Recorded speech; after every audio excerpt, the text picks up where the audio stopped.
Friends, ಇವತ್ತೊಂದು ಫರ್ಟಿಲೈಸರನ್ನು ತೋರಿಸ್ತೀನಿ. ಅದನ್ನು ನಾವು ಸ್ಪ್ರೇ ಕೂಡ ಮಾಡ್ಬೋದು ಮತ್ತು ಅದನ್ನು ಗಿಡಗಳಿಗೂ ಹಾಕ್ಬೋದು. ಮತ್ತು ಇದನ್ನು ನಾವು ತುಂಬ ಈಸಿಯಾಗಿ ಹಾಕ್ಬೋದು.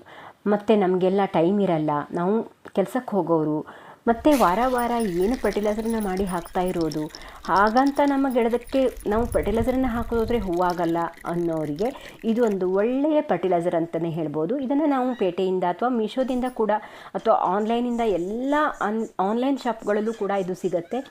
ಅದನ್ನು ತಂದು ನಾವು ಹಾಕ್ಬೋದು. Organic fertiliser. ಅದನ್ನು ಹೇಗೆ ಹಾಕೋದು, ಎಷ್ಟು ಹಾಕೋದು ಮತ್ತು ಅದರಲ್ಲಿ ಏನೇನಿರುತ್ತೆ ಅನ್ನೋದನ್ನೆಲ್ಲದನ್ನು ಈ ವಿಡಿಯೋದಲ್ಲಿ ಹೇಳ್ತೀನಿ. ವಿಡಿಯೋ ಮುಂದೆ ಹೋಗೋಕ್ಕೂ ಮುಂಚೆ ಸಬ್ಸ್ಕ್ರೈಬ್ ಮಾಡ್ಕೊಂಡ್ಬಿಡಿ. ಇನ್ನೂ ಸಬ್ಸ್ಕ್ರೈಬ್ ಮಾಡದೆ ಹೋದರೆ ಹಾಗೆ ಒಂದು ಲೈಕ್ ಮಾಡಿಬಿಡಿ.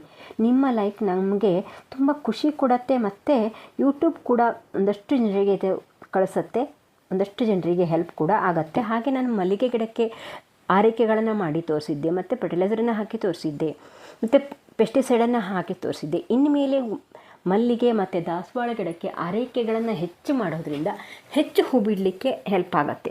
ಹಾಗಾಗಿ ನಾವು ಸೀಸನ್ನಿಗೆ ತಕ್ಕಂತೆ ಆ ಗಿಡಗಳಿಗೆ ಫರ್ಟಿಲೈಸರನ್ನು ಹಾಕ್ತಾ ಬರಬೇಕಾಗತ್ತೆ. ನಾನು ಇವತ್ತು ಹಾಕೋದು ಮಲ್ಲಿಗೆ, ದಾಸವಾಳ, ಗುಲಾಬಿ ಎಲ್ಲ ರೀತಿಯ ಗಿಡಗಳಿಗೂ ನಾವು ಇದನ್ನು ಹಾಕ್ಬೋದು.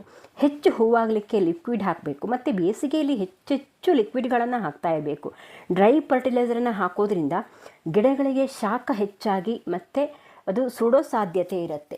ಮತ್ತು ಕೆಲವೊಂದು ಫರ್ಟಿಲೈಸರು ಸ್ಟ್ರಾಂಗ್ ಇರುತ್ತೆ.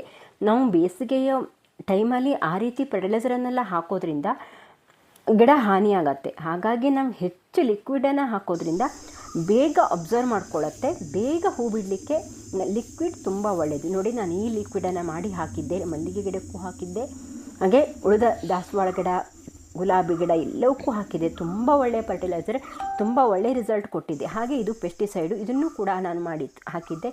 ಇದು ಕೂಡ ಒಳ್ಳೆಯ ಪೆಸ್ಟಿಸೈಡ್ ಅಂತಲೇ ಹೇಳ್ಬೋದು. ಹಾಗೆ ನೋಡಿ, ನಾನು ಇವತ್ತು ಮೀಶೋದಿಂದ ಸೀವೀಡ್ ಫರ್ಟಿಲೈಸರನ್ನು ತಂದಿದ್ದೀನಿ. ನೋಡಿ, 138 ರೂಪಾಯಿಗೆ ಸೀವೀಡ್. ಇದು ಅರ್ಧ ಲೀಟ್ರ್ ಬಾಟಲು. ತುಂಬ ಏನೂ ಕಾಸ್ಟ್ಲಿ ಇಲ್ಲ. ತುಂಬ ಒಂದು 6 ತಿಂಗಳವರೆಗೂ ನಾವು ಇದನ್ನು ಯೂಸ್ ಮಾಡ್ಬೋದು. ಇದು ಸಮುದ್ರದ ಪಾಚಿಯಿಂದ ಮಾಡಿರುವಂಥ ಒಂದು ಫರ್ಟಿಲೈಸರು. ಇದರೊಳಗೆ ಎಲ್ಲ ರೀತಿಯ ಪೋಷಕಾಂಶಗಳು ಇರುತ್ತೆ.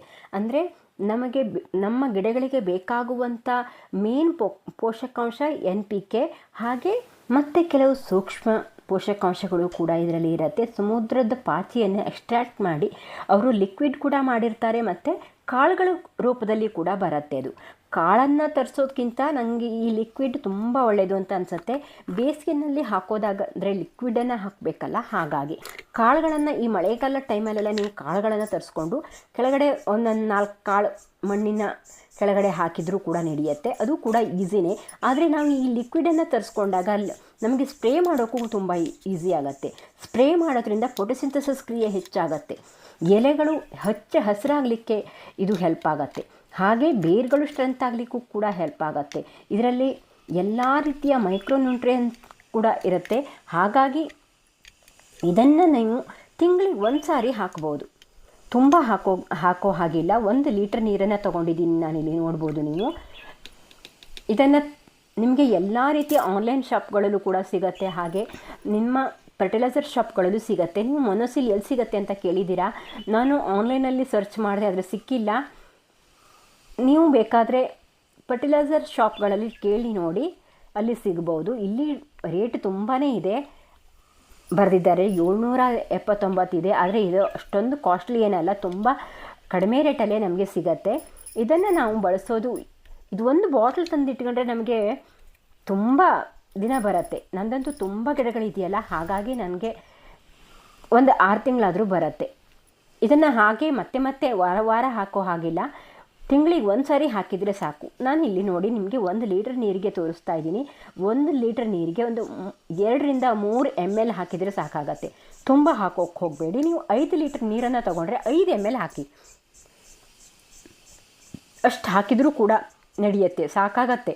ತುಂಬ ಹಾಕಿದರೆ ಅದು ಸುಟ್ಟೋಗೋ ಸಾಧ್ಯತೆ ಕೂಡ ಇರುತ್ತೆ. ಫರ್ಟಿಲೈಸರ್ ಹೆವಿ ಫರ್ಟಿಲೈಸರ್ ಕೂಡ ಆಗಬಾರ್ದು ನಮ್ಮ ಗಿಡಗಳಿಗೆ. ಹಾಗಾಗಿ ಒಂದು 3 ರಿಂದ 4 ml ಇದರೊಳಗಡೆ ನೀವು ಹಾಕಿ ಗಿಡಗಳಿಗೆ ಹಾಕ್ಬೋದು. ಇಲ್ಲಿ 2 ml ಹಾಕ್ಕೊಂಡ್ರೆ ಸಾಕಾಗತ್ತೆ 1 ಲೀಟ್ರ್ ನೀರಿಗೆ.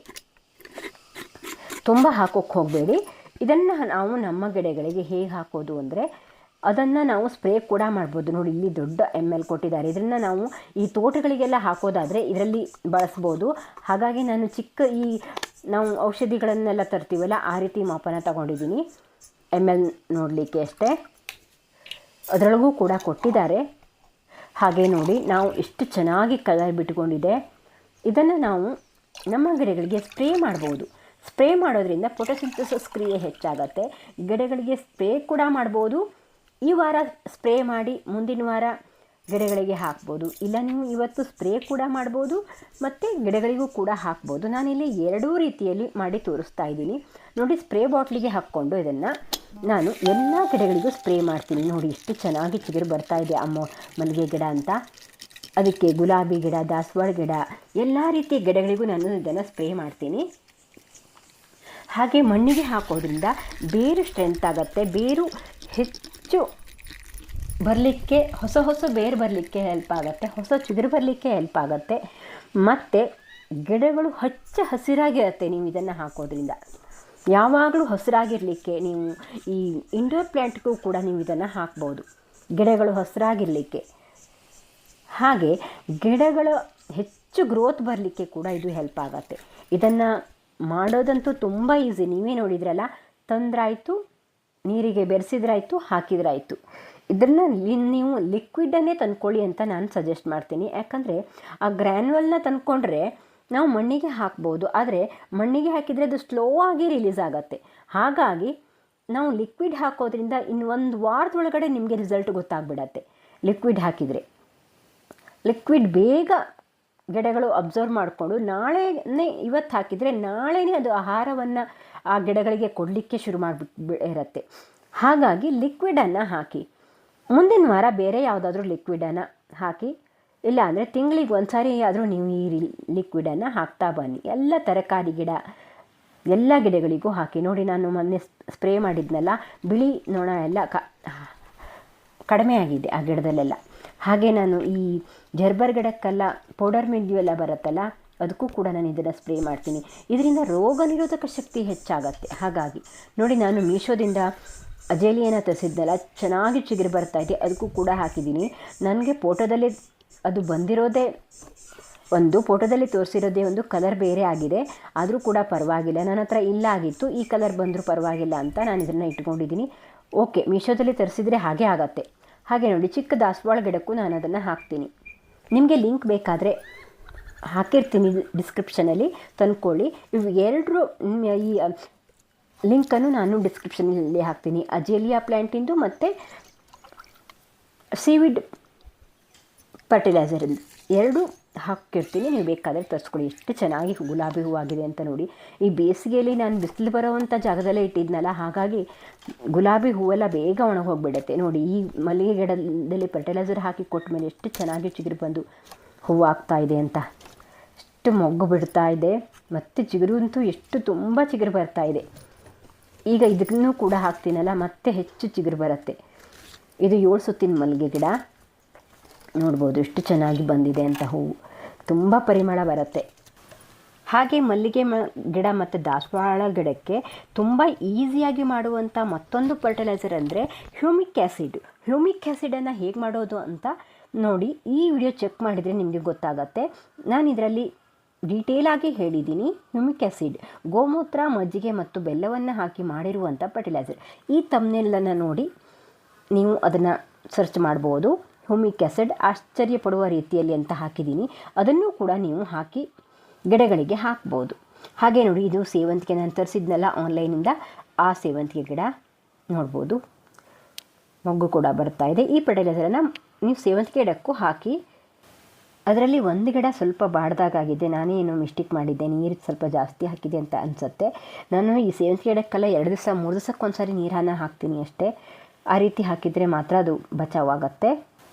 ಆದರೆ ಅದರ ಪಿಂಚಿಂಗ್ ಮಾಡಿದ್ನಲ್ಲ, ಅದನ್ನು ನೆಟ್ಕೊಂಡಿದ್ದೀನಿ, ಅದು ಬದುಕಿದೆ, ತೊಂದರೆ ಇಲ್ಲ, ನನಗದು ಸೇವ್ ಆಗಿದೆ ನೋಡ್ಬೋದು.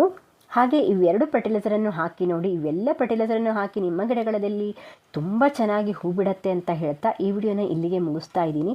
ಇದರಲ್ಲಿ ಯಾವ ಫರ್ಟಿಲೈಸರ್ ಇಷ್ಟ ಆಯಿತು ಮತ್ತು ನೀವು ಯಾವ ಫರ್ಟಿಲೈಸರನ್ನು ಹಾಕಿದ್ದೀರಾ, ಹೇಗೆ ಎಷ್ಟು ಗ್ರೋತ್ ಆಗಿದೆ ಅನ್ನೋದನ್ನು ಕಾಮೆಂಟ್ ಮಾಡಿ ಹೇಳಿ. ಇನ್ನೂ ಸಬ್ಸ್ಕ್ರೈಬ್ ಮಾಡದೇ ಇದ್ದರೆ ಸಬ್ಸ್ಕ್ರೈಬ್ ಮಾಡ್ಕೊಳ್ಳಿ. Thank you for watching. Bye. ಮುಂದಿನ ವಿಡಿಯೋದಲ್ಲಿ ಸಿಗ್ತೀನಿ.